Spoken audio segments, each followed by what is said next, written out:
Olá pessoal, aqui é a Ana Flávia, professora de Ciências e Biologia. E nesse vídeo nós vamos fazer a explicação do tema da semana 4, PET volume 6, que é a estrutura do sistema nervoso. Vou pedir para você se inscrever, deixar o seu like, assim você me ajuda a fazer este canal crescer. Pessoal, então vamos falar de sistema nervoso central. Então o sistema nervoso central, ele vai compreender duas principais coisas. Primeiro é o encéfalo, que vai ser protegido pelos ossos do nosso crânio, e o outro é a medula, que vai ser protegida pela nossa coluna vertebral. Então, quando nós aprofundamos um pouco mais, o que seria esse encéfalo? O encéfalo é formado por três coisas. Primeiro pelo cérebro, depois pelo cerebelo, depois pelo tronco encefálico. Tudo isso vai formar o nosso encéfalo. E o encéfalo vai estar protegido pelos ossos do nosso crânio. Então, vamos lá. O encéfalo e a medula, eles são envolvidos por três meninges, ou seja, por três membranas muito finas e que também possuem um líquido que a gente chama de cérebro espinhal. E a função é de amortecer os choques mecânicos que o nosso encéfalo e a nossa medula espinhal podem obter, tá? Então, eles vão sempre fazer essa função aí de amortecimento. O nosso sistema nervoso central, ele tem essas meninges, que eu já disse que são três, e elas vão ter diferentes locais onde elas vão estar. Então, nós vamos começar da mais externa para a mais interna. Então, falando na parte da mais de fora, né, que é a parte externa, a gente vai ter a dura mater, que vai estar aqui no desenho. É a parte mais externa, assim, que a gente teria mais contato. Então, ela é rígida, tem essa função de rigidez para ajudar a proteger. E embaixo dela, né, a meninge intermediária, meninge que vai ficar no meio, a gente chama de aracnoide, tá?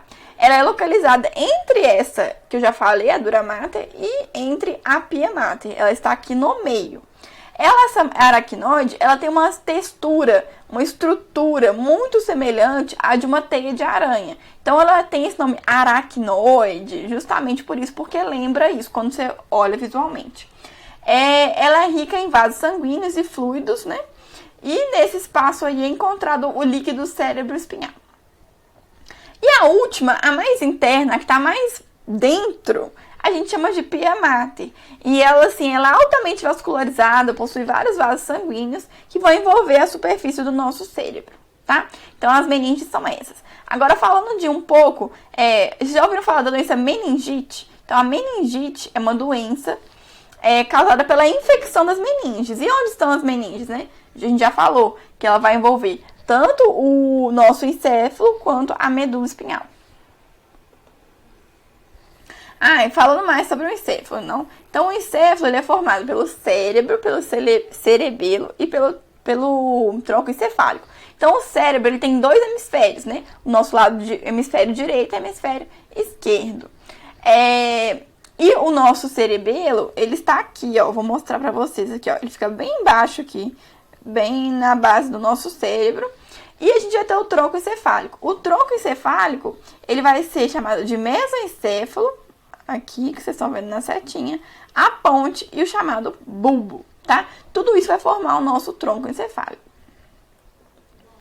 E agora falando sobre a medula espinhal. Então, a medula espinhal, ela é um cordão nervoso que percorre todo o corpo, desde a base do crânio, ou seja, ela começa aqui na base do crânio, como vocês estão vendo pela setinha do meu mouse, e ela vai chegar até no fim da coluna vertebral. Então, ela é relacionada ao ato reflexo. Ou seja, o que é esse ato reflexo? É uma resposta rápida e involuntária, de acordo com a percepção de estímulo. Exemplo, a gente furar o dedo ao encostar em um espinho ou algo pontiagudo. Então, a gente vai ter aquela resposta rápida de tirar o dedo por conta disso, porque a gente teve o ato de reflexo, né? A gente teve uma ação de furar o dedo e a gente vai ter essa resposta rápida de retirar o nosso dedo. E agora vamos falar sobre o sistema nervoso periférico.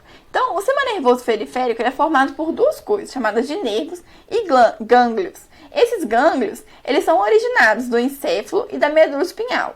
Então, esses nervos e gânglios, eles vão originar daqui e daqui. Então, prestem atenção. Esses nervos, eles vão conectar o sistema nervoso central para o resto de todo o corpo, né? De acordo com cada uma das funções. Esses nervos, eles podem ser aferentes, eferentes ou nervos que a gente pode chamar de nervos Pessoal, então a gente fala agora dos nervos que são aferentes, considerados também sensitivos. Então, esses nervos aferentes, eles vão enviar os sinais da periferia do nosso corpo, dos nossos braços, nossas pernas e outros, para o nosso sistema nervoso central. E os nervos que a gente chama de eferentes, ou os nervos motores, eles vão enviar os sinais do nosso sistema nervoso central para os nossos músculos e glândulas. Então, por exemplo, músculos do corpo, as nossas glândulas sudoríparas e outros tipos de glândulas que a gente tem no nosso corpo. E a gente vai ter os nervos que são chamados de nervos mistos, que são formados por fibras sensoriais e fibras motoras. Então, um exemplo de nervos mistos são os nervos radiquidianos, que vão ter aí a mistura de motor e sensitivo, por isso que a gente chama de nervo misto. O sistema nervoso periférico, ele vai se dividir entre sistema nervoso somático e sistema nervoso autônomo. Então lembre-se que a gente está falando agora de sistema nervoso periférico. O sistema nervoso somático, ele é responsável pelas ações voluntárias do nosso corpo, ou seja, o controle da musculatura, o movimento do corpo, tudo isso é uma coisa que a gente tem controle. E a gente vai ter o autônomo, que ele é responsável pelas ações que são involuntárias, ou seja, aquelas que são inconscientes, automáticas e que a gente não vai lembrar de realizar. Então, por exemplo, bater o coração, lembrar dos rins filtrarem a água que você bebeu, tudo que você consumiu, o nosso pulmão de respirar, tudo isso é controlado pelo sistema nervoso periférico autônomo, tá? E além disso, né, a gente tem o sistema nervoso simpático e parasimpático. Então, o sistema nervoso autônomo, ele vai ser dividido entre simpático e parasimpático. Então, vamos lá. O simpático, ele vai preparar o organismo para as situações de emergência e que a gente precisa agir de maneira rápida. E o parasimpático, ele vai preparar a gente para situações de relaxamento e atividades que são relacionadas à digestão, tá? Então, agora recapitulando um pouco. Então, a gente falou que o sistema nervoso, ele é constituído de dois tipos, que é o sistema nervoso central, que é formado pelo encéfalo e nossa medula espinhal. Além disso, a gente tem o sistema nervoso periférico, né? Que a gente vai ter duas vias, que são aferente e eferente. Na via eferente, a gente vai dividir entre sistema nervoso autônomo e sistema nervoso somático. E quando a gente chegar no sistema nervoso autônomo, ele vai se dividir em duas partes, no simpático e no parasimpático. O simpático preparando a gente para atividades rápidas, de ações rápidas, e o sistema nervoso parasimpático vai preparar a gente para a digestão e também para nossos momentos de relaxamento. Pessoal, se for com alguma dúvida, se inscreva, deixe seu like. Pode comentar aqui se você tiver alguma dúvida nos comentários que eu te respondo. E até a semana que vem, até o próximo PET. Tchau, tchau.